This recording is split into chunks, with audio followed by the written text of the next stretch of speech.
So this build is the Dragonslayer from the anime Berserk, wielded by Guts. Using a piece of 1/4 inch thick hard ox AR 450. Blade's going to be just about 5 feet long and 14 inches wide. What you can see here is the blank for the blade. The only thing I've done so far is I have vinegar dipped it to remove all the mill scale. So it's kind of got this really just bare metal finish instead of the dark gray that you would normally see. Some people do vinegar. It takes about a day or so.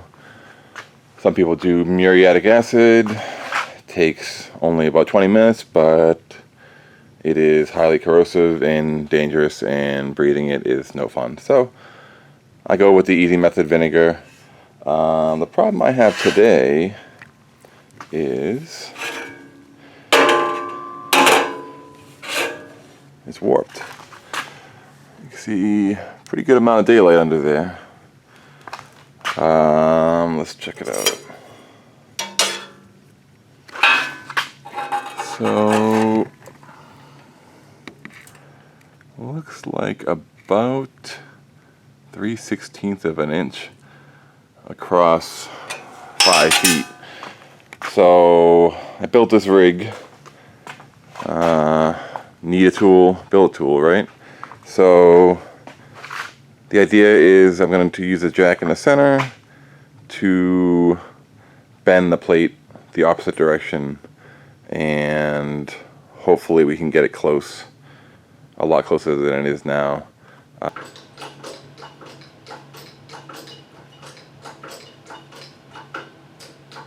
So that's 4 inches of deflection. Let me take you in closer here.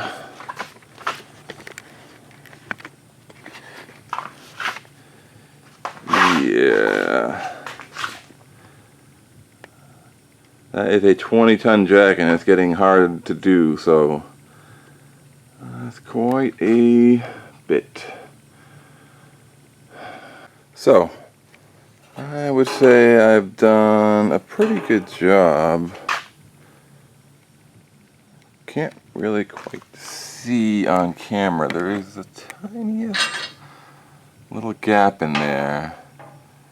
I don't even know how straight this straight edge is since it's 2-piece, but you can see it's basically perfect. So I'll give you a view down the line here. Let's see what we got. It's really close. Also really hard to hold with one hand. The tiniest little warpage, but at this point I think anything I do will only make it worse. Now that I have a nice clean piece of steel, it's time to draw out my sword pattern and then cut it out.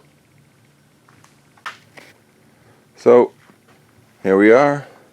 The black line is the shape of the sword.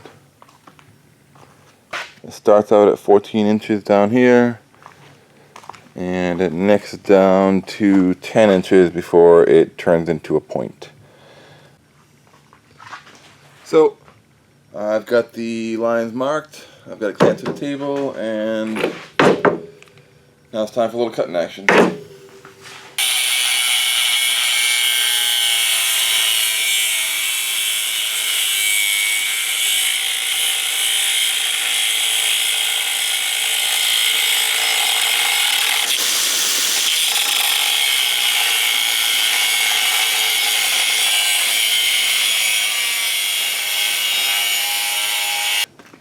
So here you go.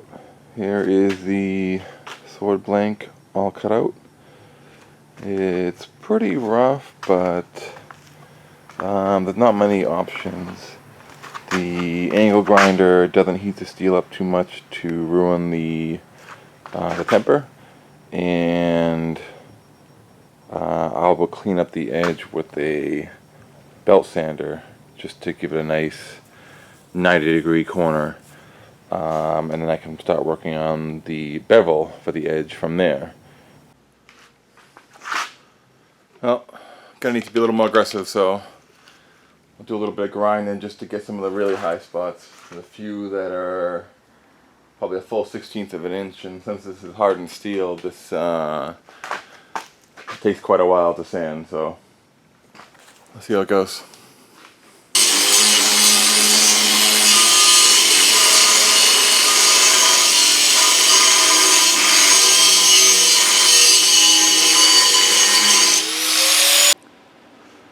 Well, we're almost there.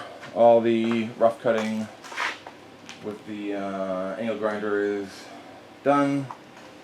About 95% perfect. I'm going to go over it with the belt sander and finish it up. Should be good to go.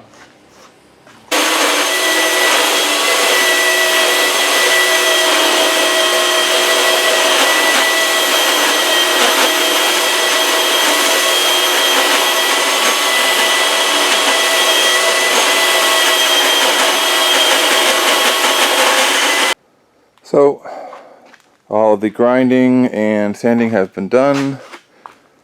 As you can see, it's basically perfect.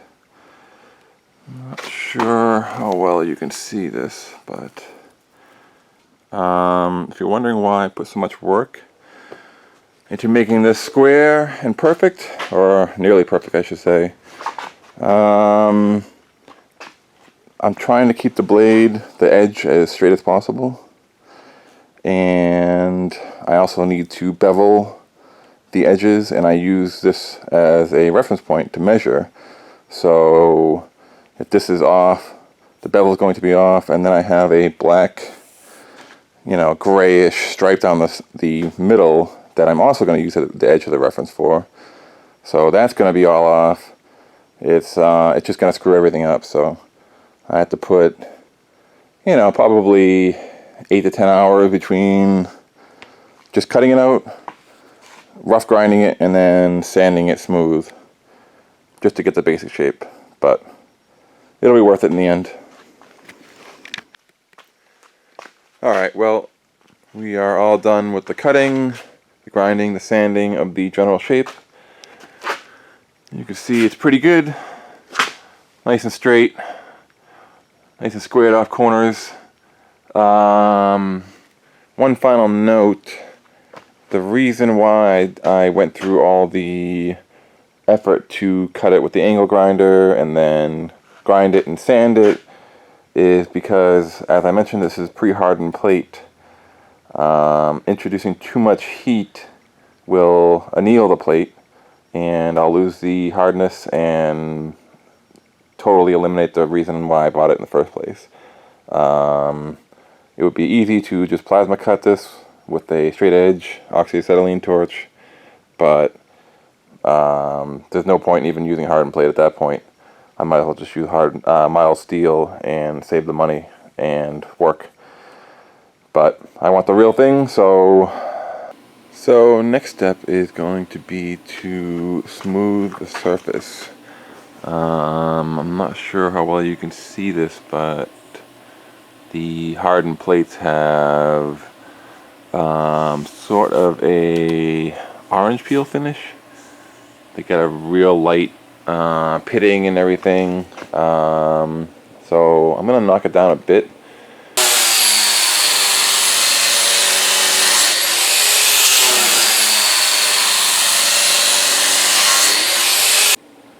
Oh, here we go, 3 passes in.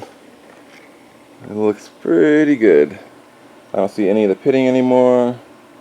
Just lots of scratches. Now I gotta work on getting those out.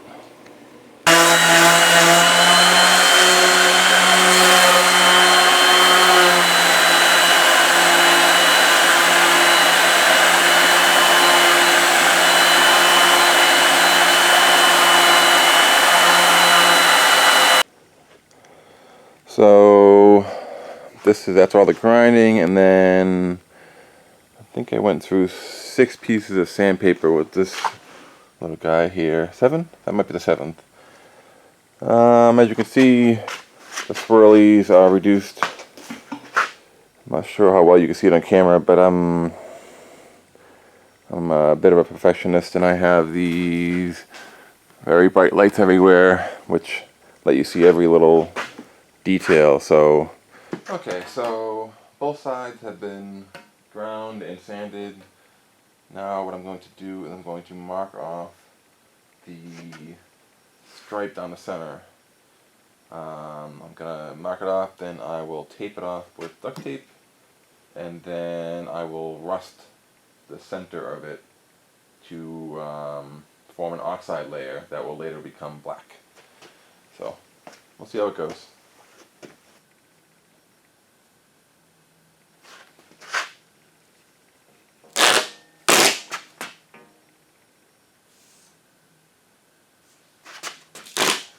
Alright, all done with the masking.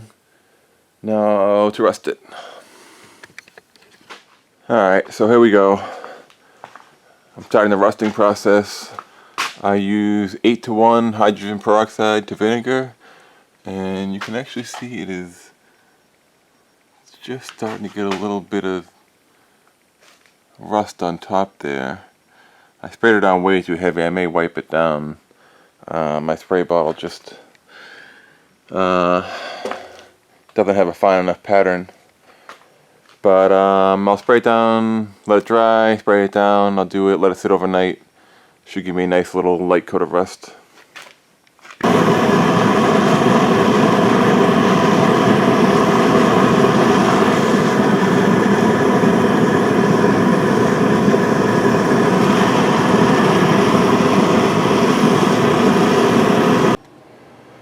So I didn't show removing the blade from the boiling water because it's dark out, but this is what it looks like. Yep, nothing happened to it at all. So I rusted it, but apparently not enough. There was a nice black stripe, but it just came right off.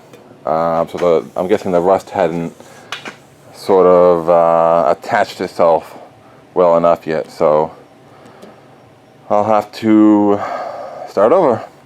Maybe I'll rust it longer this time. So, I'm not sure how much footage I got and how much of it will actually be useful. Long story short, I rusted the blade, stripe down the center, and I boiled it. It came out very light. Wasn't that happy with it, so I believe I didn't rust it as long as it needed to be. So I spent another week or so rusting it again, and I boiled it again, and it all wiped right off. It produced the exact same effect as before. Not really sure why, but I think maybe the light oxide layer from the first attempt may have protected the steel from the second attempt. So, third attempt is what you see here. This is actually a gun bluing finish. It's a cold blue. It produces a pretty good dark gray, charcoalish color, and it's more of a harsh chemical thing than a long rusting and boiling process. So it came out pretty well. I unfortunately wasted about 2 weeks of work, but I guess if the end result is worth it, then who cares. The only thing I'm doing now is I'm going to mark off about a ½ inch from the edge, and I'm going to start my bevel to roughen the edge rather. I'll be starting with 7-inch angle grinder.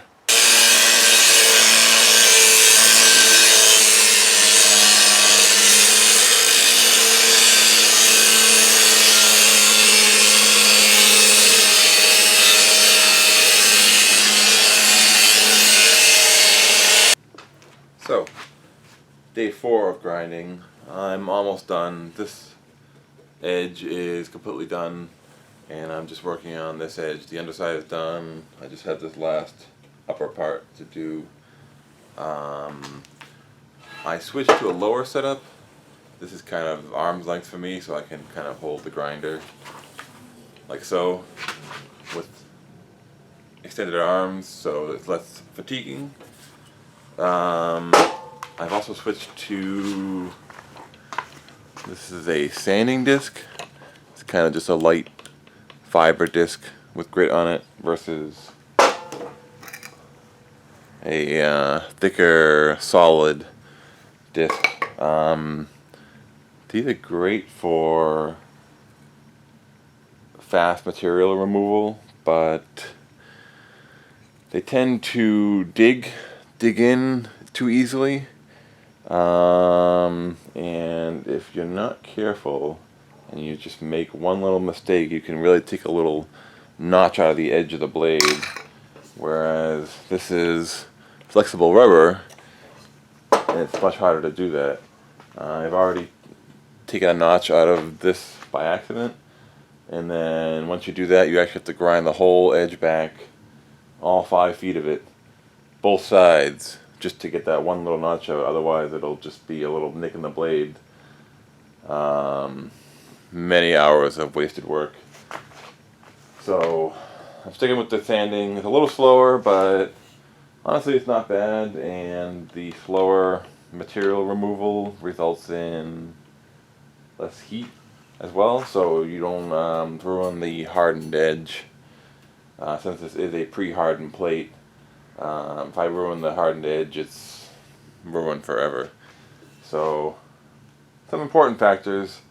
Yeah, just a little more grinding to go. You'll see me using a drum sander as well. This is nice just to kind of clean up the edge as a final step. It's slow, so it doesn't remove material very quickly, so it's easier to get a finer finish without digging too hard. And it's nice and straight too on the edges here, so you can really get that perfect flush bevel all the way across. That's as much as I'll do for now.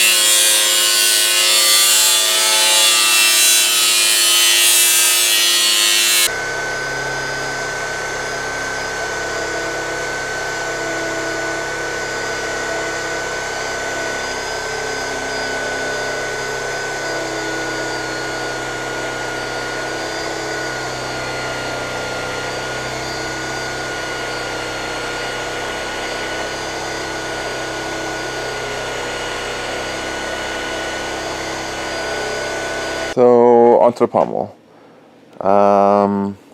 This is going to be the length of the pommel. Right now I'm just marking off this is the rearmost edges, the bottommost edges. I somehow calculated it to be 57.5 degrees, which was basically just a lot of squinting at various pictures, screenshots and everything I found online.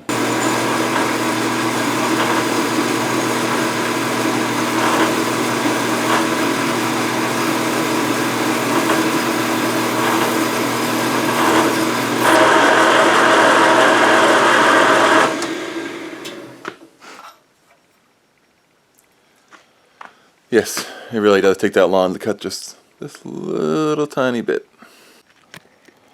So a bunch more squinting, and I have my angles for the rest of the pommel.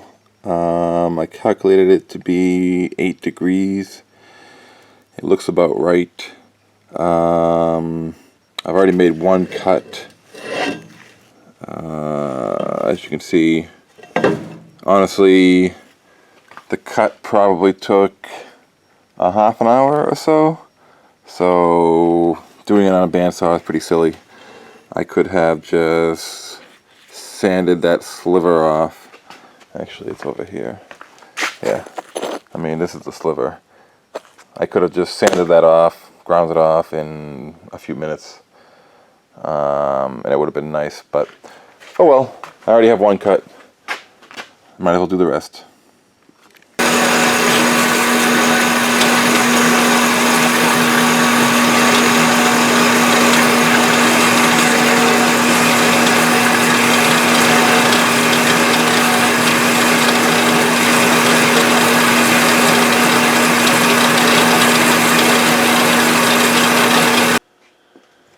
Alright, so we've got the pommel rough cut. Looks pretty decent.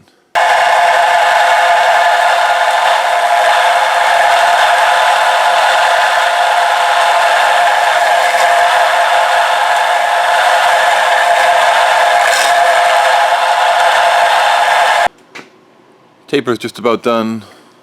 I don't know how, it's not very obnoxious, but a lathe would be nice, but you use what you get. This should match up just about perfectly. You get the idea.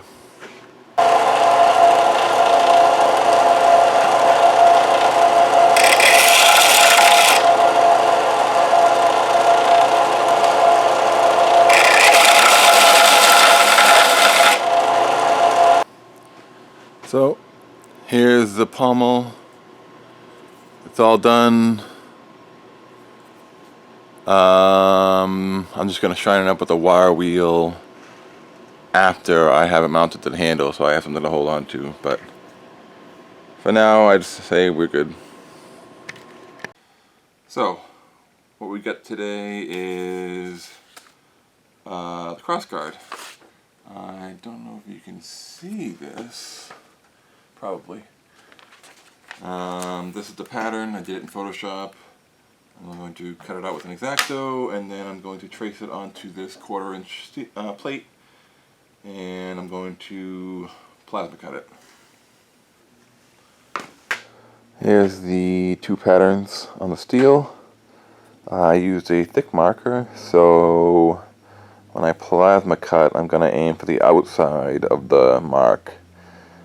Reason being simply plasma cutting is, well, especially freehand, is just not a very accurate cutting method, and it leaves a very rough finish. So I'll aim for the outside of the line, and then I'll grind and sand back to a nice smooth surface, and that should give me ultimately the correct dimension.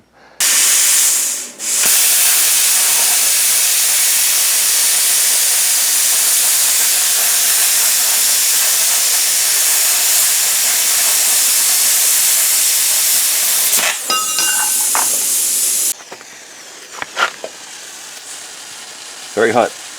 Do not touch. So the plasma cutting process leaves a lot of slag on the edge of where it was cut. This is the side I was cutting. This is the back side, or the underside, I suppose. Comes off pretty easily though. You can grind it off, but of course I have to say that it doesn't come off. Let's try this piece. Oh, I'm a filthy liar, but if I actually use the correct pliers, it does come off very easily. You can see it mostly gone. So let's see how we did here. I've just temporarily clamped together the two sides. It looks pretty good. I think I did pretty well. You can still see a little bit of remnant of the old line, so I'm still well within it. Get a little close there, but shouldn't be too bad. What I'm actually going to do here is tack weld these together like this, maybe right here, and I'm going to grind them exactly the same shape for both pieces, both sets of pieces rather. That way they can be identical. Each one is on the opposite side of the sword, so I like them to be identical, but if they're within a tiny fraction of an inch, it's really not going to matter.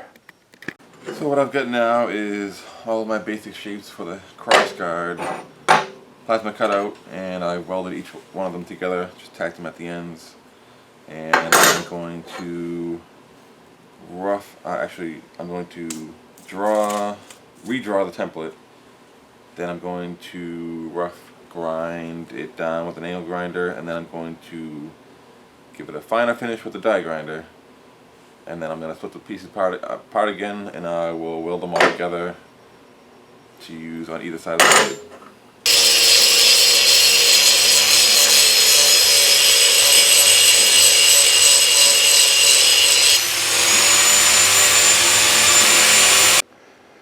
So this is after the angle grinding. I can't hold this because it is extremely hot even with the glove.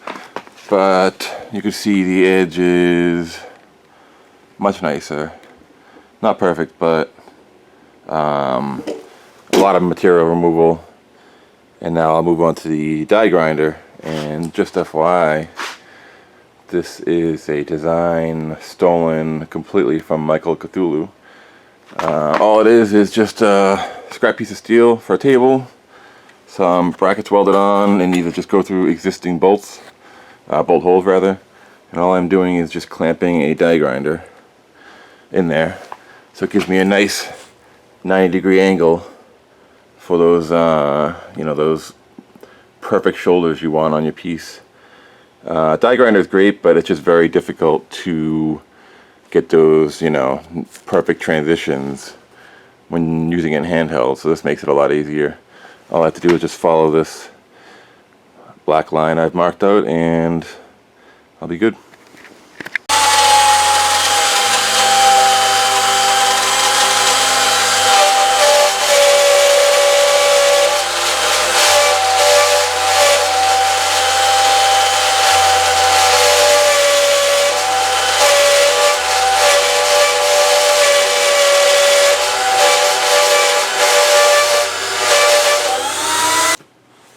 So here we have post die grinding. You can see pretty good.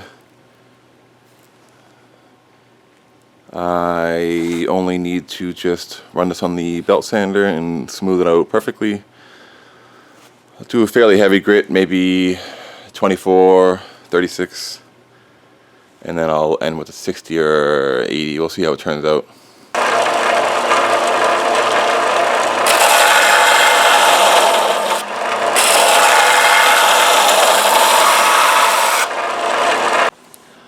So after a quick pass with the 80 grit, this is about as far as I'm going to take it, I think. You can see it is very smooth.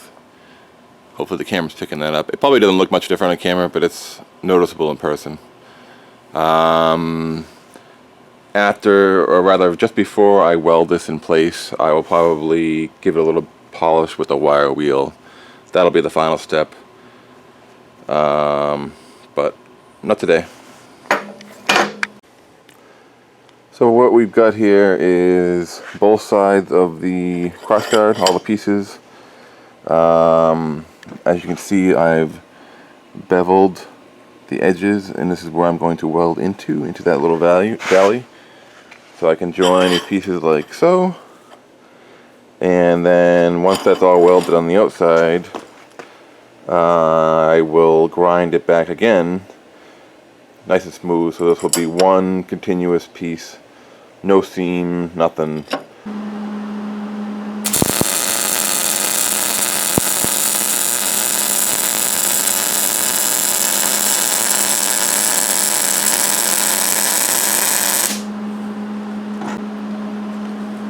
Now if you're wondering what I do with this copper, I usually just use this as a shield. You can't weld copper. It will literally just build the weld right up to the edge, and that's it. It won't melt the copper. I suppose it probably would if you did it long enough, but it's great because the weld won't stick to it, so I'll just use a piece. I'm trying to shield the very end of this run here. I don't know if you guys should see this on the camera. I'm just trying to weld these corners, and I don't want the weld to run onto this surface, so I'll literally just hold this up, and the weld will form a basic perfect wall right where the copper is. Save me a lot of grinding and you know, heartache. It'll also block the spatter from getting on this surface, which I don't want it to do, so win-win.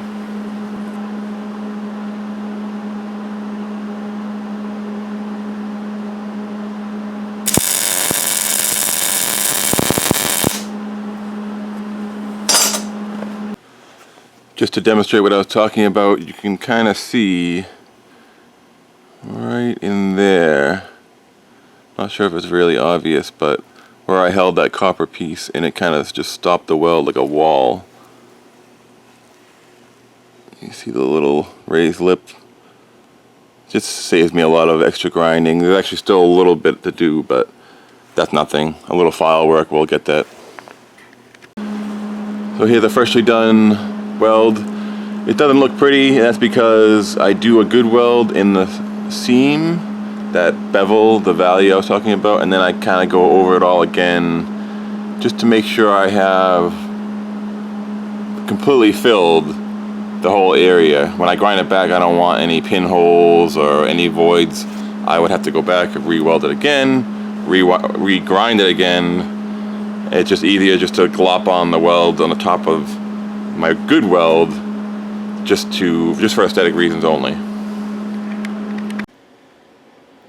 So after a boatload of welding, grinding, sanding, all the pieces are done. They're perfectly matched up. I've ground to an 80 grit. I just finished this one. That's actually two pieces. You really can't even tell. Let me just separate them here.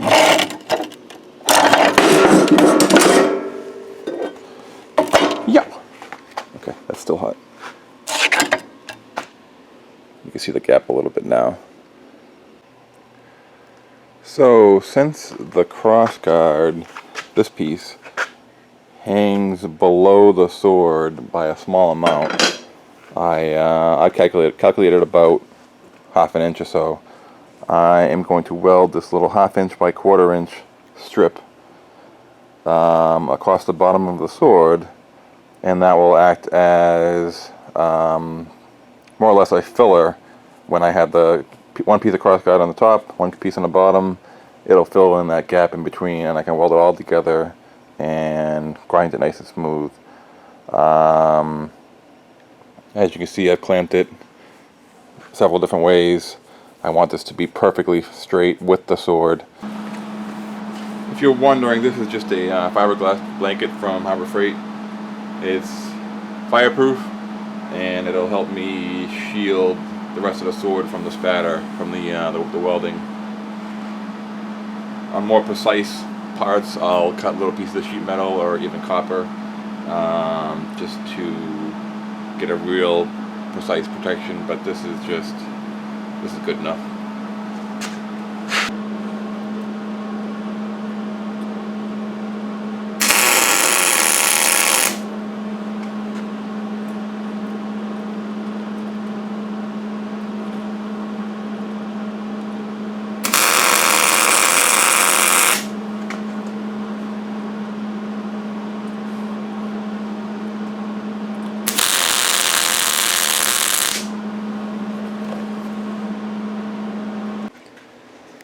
Just a side note as to why I was protecting from spatter so vigorously. If you look here, there's actually a track of a piece of spatter. It rolled all the way out here. Luckily, did not join. So while I wait for the weld to cool there, I'm going to plasma cut this T-shape in the two pieces of the crossguard, and then I will use that void to plug weld or slot weld each piece to the surface of the sword. I'll have a lot of square inches of welding basically, and then it will be welded down here as well, all the way across, and even in a little bit in the corner where it's hanging out the sword. So there'll be plenty of weld. It'll be extremely strong. It'll never come off.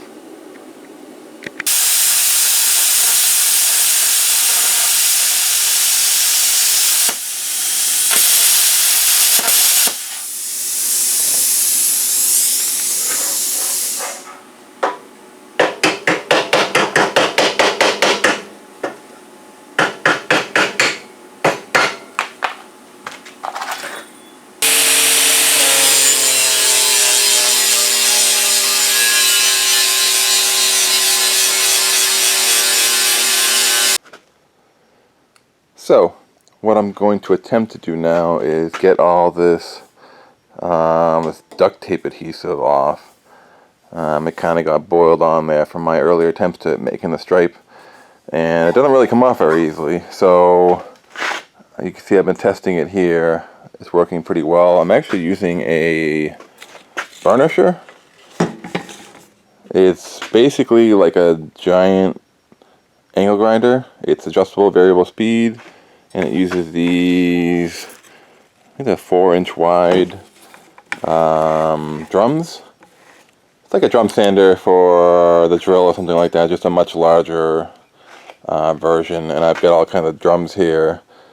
You can use, you know, flap discs. This is basically Scotch-Brite with sandpaper sandwiched, and these are just pure Scotch-Brite. You can also use straight sanding drums. I actually have one in here. It's just a drum and then sandpaper sleeve that goes over it. So I'm working on this. There's still some grain in there. I don't know if you can see. Yeah, there's still actually, the residue really kind of embedded itself. So I may have to use a heavier grit. But yeah, I gotta do the whole thing, both sides, so it'll take a little while.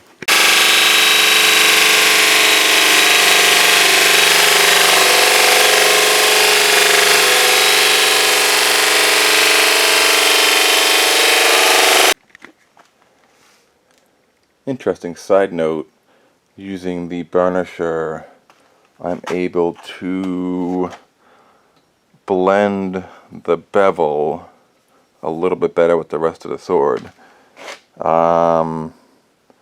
Let's see if you can see this. This is the part that I have not done yet. You can kind of see a sharp transition where the bevel is. And then we come back and it kind of disappears. It's still there.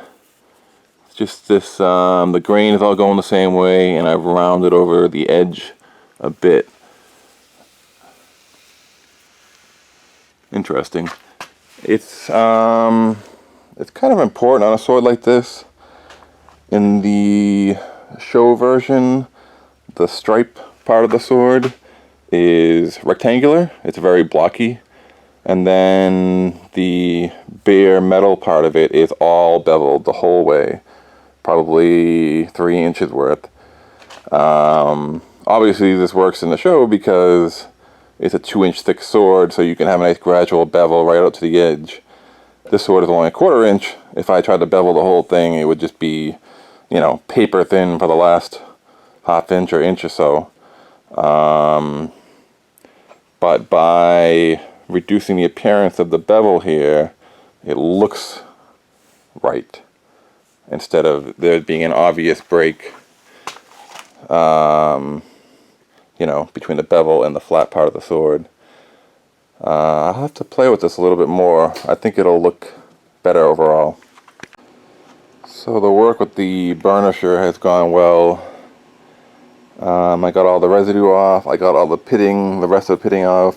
I kind of blended in the edge a bit. You can still see it, mainly because it's so shiny. You can see the angle transition in the lights. You can see the light there from on the ceiling. It's almost too shiny. This is just 80 grit, but I think I'll do the random orbital to get some of these directional lines out and to dull it up a bit. especially here where you can see the transition of the angles. It's very obvious. We'll see how that goes.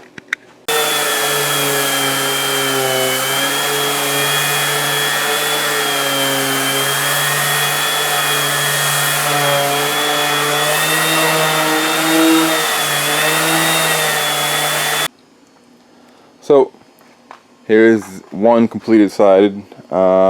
This is 80 grit with the burnisher, and then 80 grit with the random orbital to kind of scratch it up and just kind of blend everything together. I think it worked pretty well. Especially the transitions up here that I may or may not have mentioned, where the angles change, it really kind of helped blur the lines. So for the crossguard, the bolt, the eyelet with the chain link has a washer under it, and it has a distinctive rounded edge. This is just a standard washer. It's very squared off. So all I've done is I put a bolt through it, a bolt on the other side to hold it in there, and then you just spin it against some sandpaper, and you can get a nice consistent rounded edge instead of trying to do it with an angle grinder or something like that. It'll never come out quite right.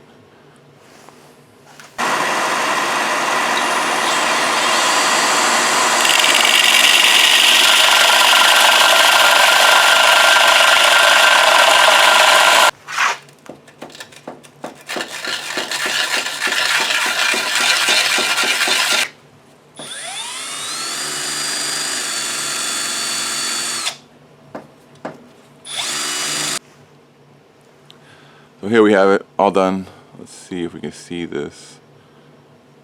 It's got a nice gradual bevel on the edge.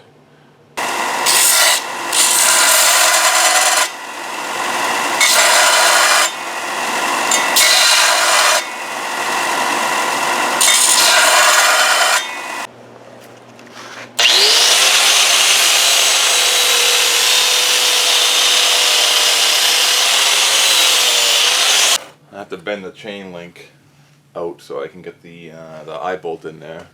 And I was gonna hit it with the torch, then I realized these Harbor Freight wrenches come in handy.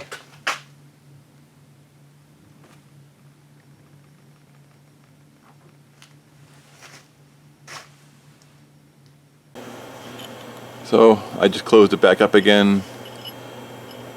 I'm just gonna weld that. Actually, you know what?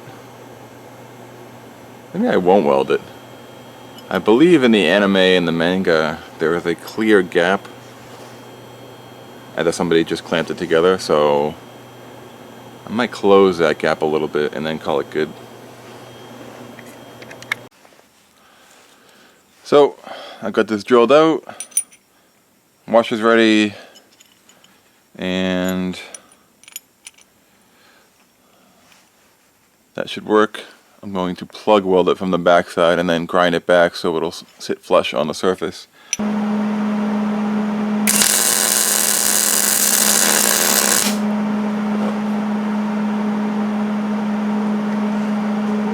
Perfect. I'm going to clamp this significantly around the edge here because all of the welding and plasma cutting has slightly warped this piece and the other one. I flattened them both out with a little bit of blacksmithing action, but I didn't want to go too far and then have them be convex, because then they wouldn't, they wouldn't sit flush with the surface.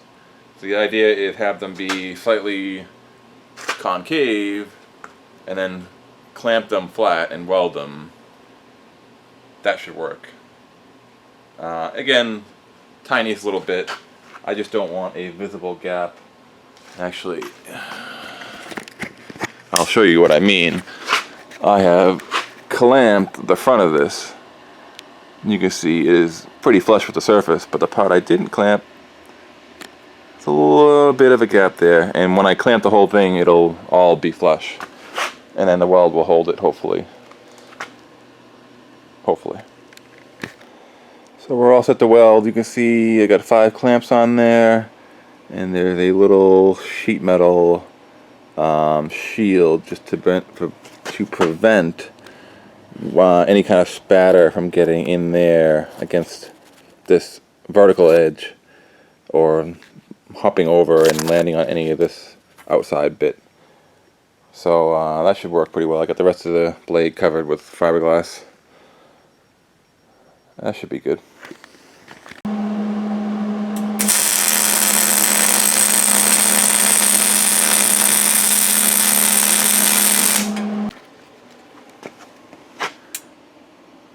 I don't know if you can hear that.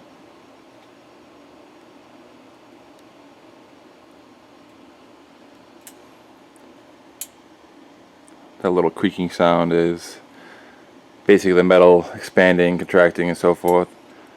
I did passes along the inside and outside edge, and then I just capped it off with a little, just globbed it on there a little bit just to kind of fill it in. It's not important. It's not going to, you're never going to see this part. It's going to be covered with the other little half moon, so I just wanted to ensure a good join. So it's come time to weld these last pieces into place here. I've ground down this weld underneath so this lays flat. In order to prevent spatter from getting in here, especially this little gap in here, I'm afraid even if I put a little barrier, I could get a little piece of spatter that kind of sneaks in. So I'm going to use an old welding trick. I'm not really sure where I learned this, but oxyacetylene torch. You just light the acetylene and you do a real dirty, sooty flame, and I just cover the whole thing with soot, and that will keep the weld spatter from attaching, basically.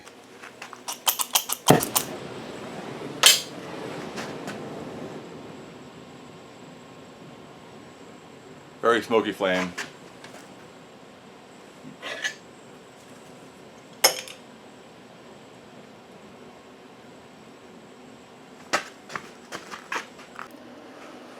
So I've just drilled 3 holes in each piece. One over there too. And I'm just going to plug weld these to the surface. There's going to be a full weld all along back here eventually. But I just want to keep the top I'm going to keep the top flat with the surface. It's basically the only purpose of these welds.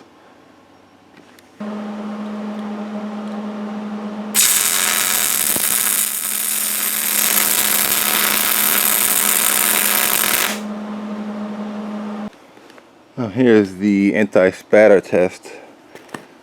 Let's see if this worked. There we go. Yep, comes right off. Nothing really sticks. So that's the last of the semicircles plug welded on. While I had this all clamped together, I just tacked this just to keep everything nice and tight. What I'm going to do now is full welds along everything here, all these gaps that you see, and then I'm going to grind it all back and sand it so it'll look like one solid piece. I'm going to weld the corners up to the blade as well for the same reason. I'll probably use a piece of scrap copper like that just to shield the blade and so I don't melt away these edges here. That should work.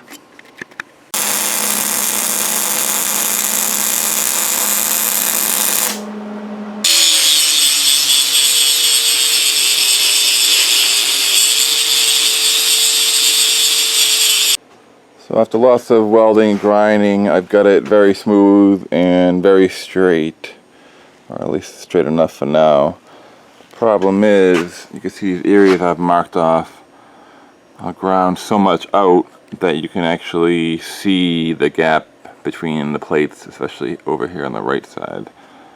Left side is pretty good. There's just a small area there and 2 little dots there. So what I'm actually going to do is this area, the areas that I've marked off, I'm going to kind of grind it out slightly, a little mini bevel of sorts, and then I'm going to weld into that and then grind it all back again. Okay, after several passes of re-welding and re-grinding, I'm pretty happy with the result. There is a little, I'm not even sure if it'll show up on the camera, right about here. I can see a little line, a little divot, but that's actually right in the middle, right where the handle's going to go, so I don't really care. I think it looks pretty good. Alright, so now's the time to weld the handle to the pommel. And I was thinking about how I was going to clamp this, since it's oddly shaped and it's got angles everywhere. Really the only flat angles are the top and bottom, but a handy tool that I found for determining, you know, how close those angles actually are, especially since I intend on clamping this vertically like this. I want to make sure that this is 90 degrees to the table, but it's not really going to work if this isn't 90 to the table as well. So this is a digital, it's a digital level. So as you can see, my table isn't perfectly level with the floor. It's, you know, the tiniest bit off, 1/8 of a degree. Let's see how this does. Wow. Huh. Apparently that cut those really straight. So that's perfect. Now when I clamp this vertically, as I mentioned, I will measure 90 degrees, or I guess 90.8 degrees. And that will be perfectly aligned with the pommel. That should work. So I've got the handle and the pommel clamped vertically here. I've got my little copper shield down here, and let's see here, my angle is pretty good. There we go. 89.6 degrees, so it's basically perfectly straight up and down. Over this way, it's off by a little bit. Let's see, off by almost 3 degrees to the left that way. So what I'll do is I'll weld this side first, and I'll probably pull on the clamp just a little bit, but the weld will help pull it that way as well. And my second weld will be on the right side because it's leaning towards me a tiniest bit, 1/2 a degree. And then after that, it should be locked in pretty good. I can do the other sides. With just a few tack welds, I can probably bend it if I need, worst case. But we're talking fractions of a degree for the most part, so I'm not too worried. So as mentioned, I tacked it on the back side and then the right side to try to straighten this out. So let's see how we did.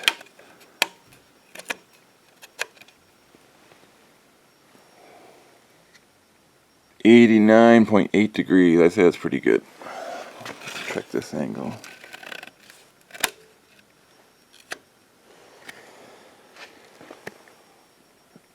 $89.5 actually. That's not I didn't level it that way first.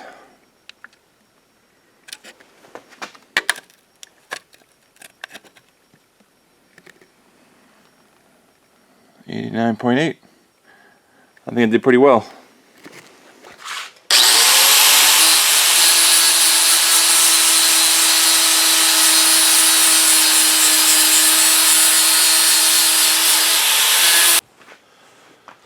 So here we have it.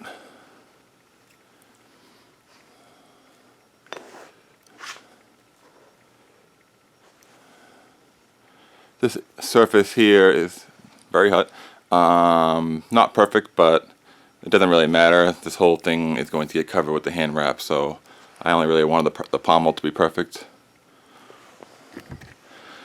Now to weld it to the actual sword. This is actually the last weld I have left.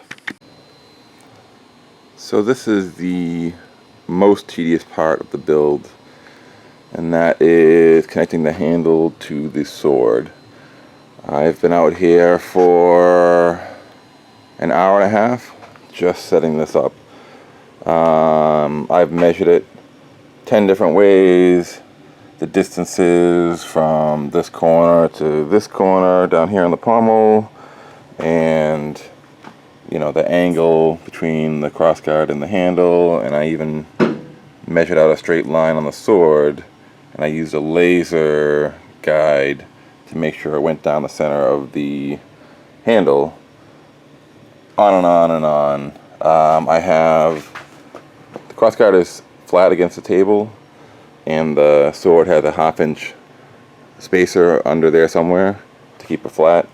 Since this is 1.25 inches and this is 1.25 inches, I wanted it to be perfectly flat, and I have measured it.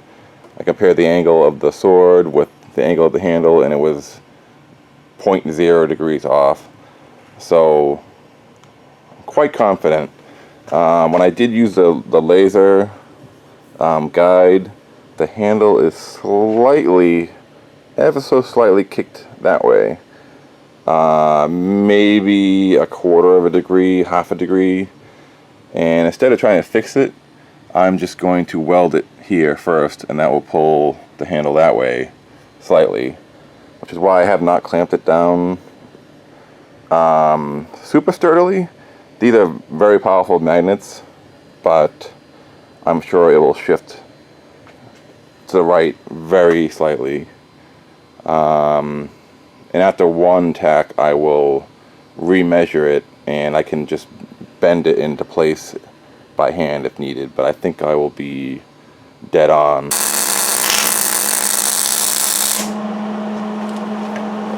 So I've tacked the top and the two sides.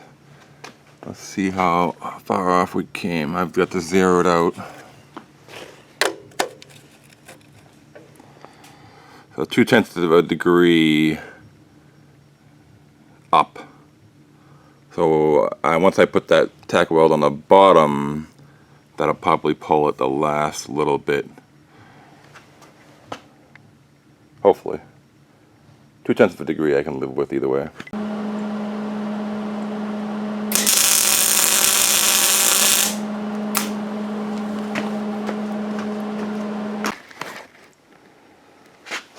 So this is about it for the welding. It was actually about 4 passes to fill in that whole area. You can see my copper shield worked quite well. I actually peel that off there. I still have that nice edge underneath. At this point I'm just kind of glopping a little bit of weld on just to kind of fill it out. When I grind it back, it'll be, you know, the same diameter as the handle.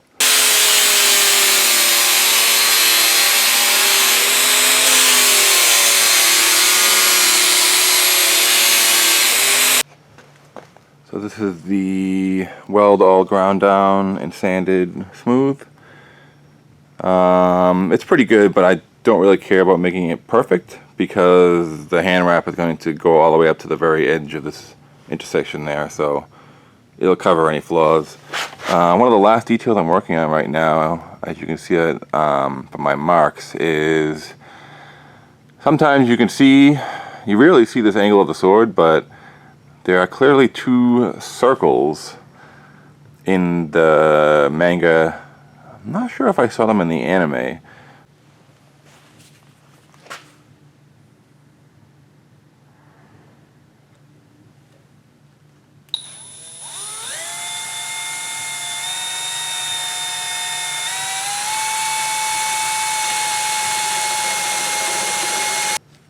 Not too bad.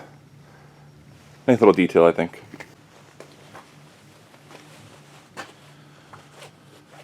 Now I'm just hand filing the edge here, just to break that sharp 90.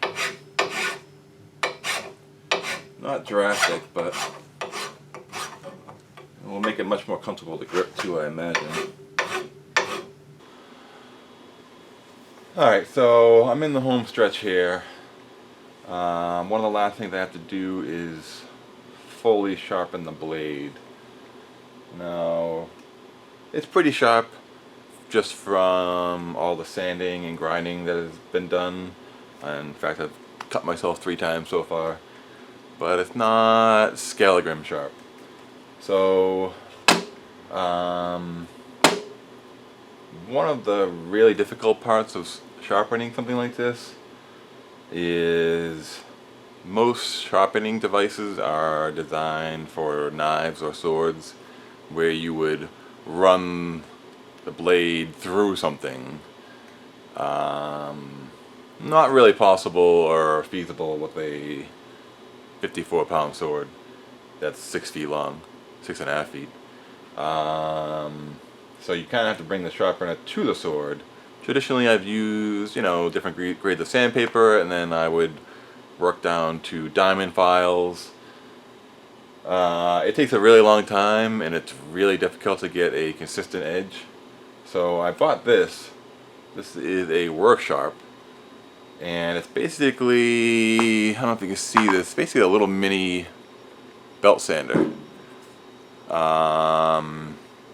And what you would do normally is you would stick the blade in one of these slots, and it would give you your desired angled edge, depending on what kind of knife it is. I think it even has scissors and so forth. There's actually a couple attachments for this.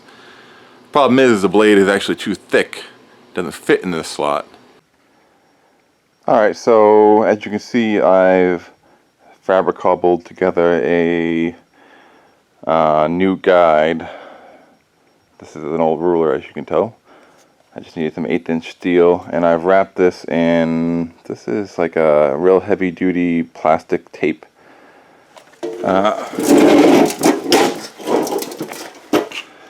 So the idea here is I can rest this on the flat part of the sword.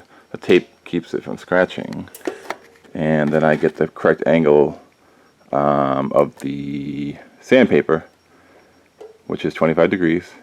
That's what I'm shooting for. And then I'll just run it down the side. I'm starting with a 80 grit sandpaper. That's what I finished the bevel with. So I'll start with 80, make a few passes on both sides, and then I'll move up to 220, and then, I don't know, something very high.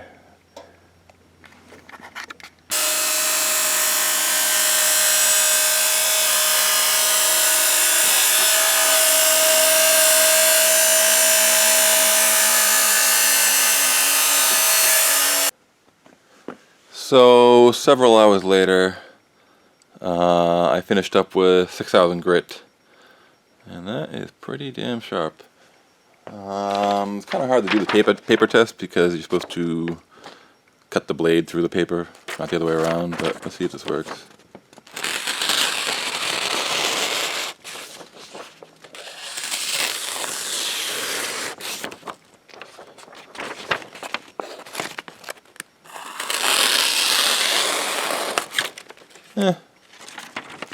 Pretty good, I would say. And the edges are a little bit rough. It's a 25-degree angle. It's similar to a hunting knife near an axe. This is about as sharp as it's going to get at that angle. I could sharpen it to, say, 15 degrees or 10, and it would be, razor sharp, but there's not really much point. You're not going to be using this to cut, I don't know, practice mats or anything like that. This is a destruction device. Wood, furniture, that kind of thing. So I want a more durable edge. If I did this a razor sharp edge, it would damage very easily. It would fold over as soon as you hit something hard. This should give it a little more reliability while still being quite sharp. I wonder if I can actually shave with it.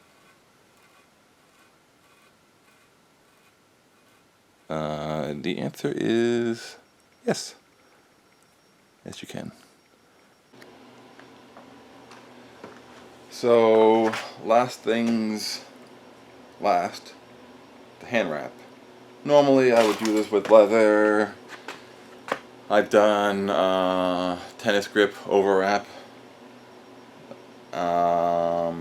What I'm doing this time though, to stay true, is this is just basically athletic tape. It's adhesive cotton and it's kind of ragged. I don't know if you can see this. Just kind of get jagged edge, uneven edge, which is just about right.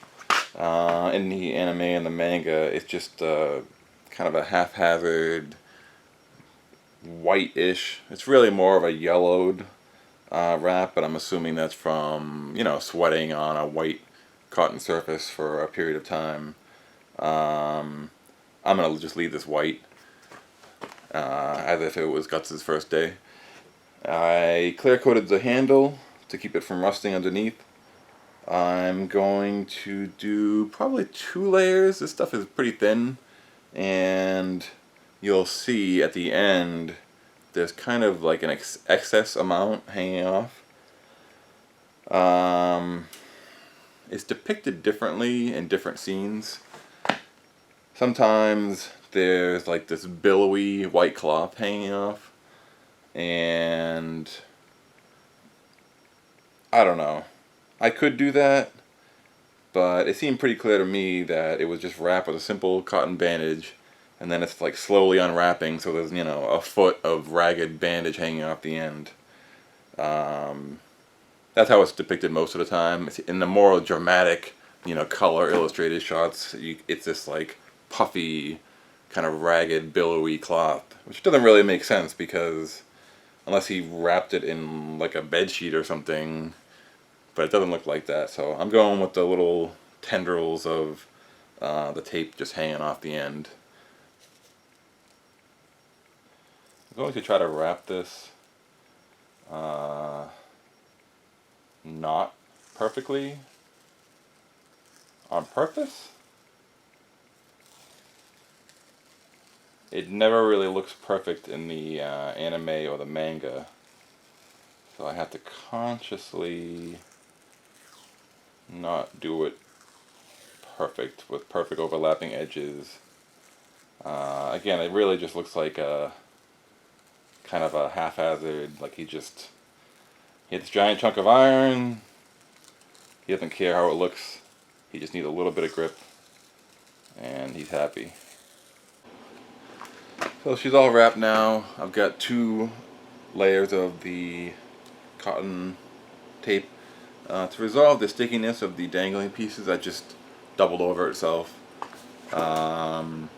All I'm going to do now is put some contact cement here just so it doesn't actually further unwrap itself.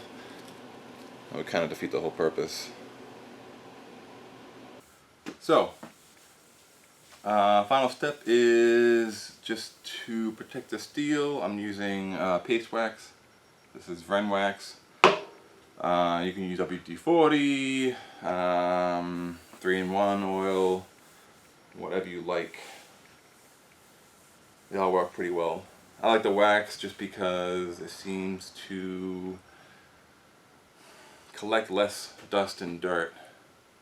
It's a little more expensive and a little more painful to apply, but if you're just going to hang it on your wall or something like that, I think it's the best bet. WD-40 just goes on, you spray it on and you wipe it off, but it leaves a bit of a wet surface, and that just seems to collect everything. Yeah, it's all a matter of preference.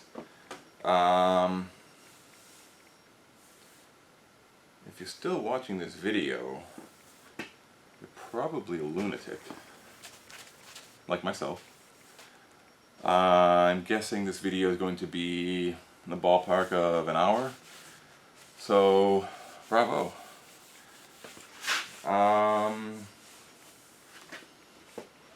If you liked it, leave me a thumbs up. If you hated it, thumbs down. I appreciate tirades of offensive language in the comment section, so if you feel the need, this is the place. I do read everything, so leave a comment if you think I could do something different or better or faster. or simply if you liked it, or if you hated it. Doesn't really matter. I will be producing some more of these videos, assuming anybody likes this video. I only really do this in my spare time, weekends only, so it takes 3 or 4 months at least to make a big project like this. The videos won't be often, so if you do want to see future videos, you might want to subscribe, maybe configure those notifications. Otherwise I'll just get lost in the pile, I'm sure. It's pretty typical of low volume channels, but yeah, if you want to buy this or something like it, go to prettyhatemachining.com. I also have a Facebook page, Pretty Hate Machining. I post typically weekly updates on whatever project I'm working on, just so you can follow along, you can see what I'm working on. That's about it. Enjoy.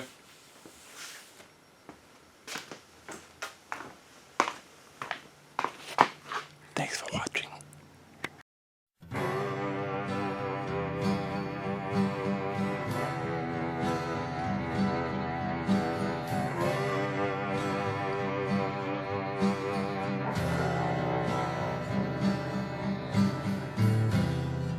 Looking back, the morning comes to find your face in your grass.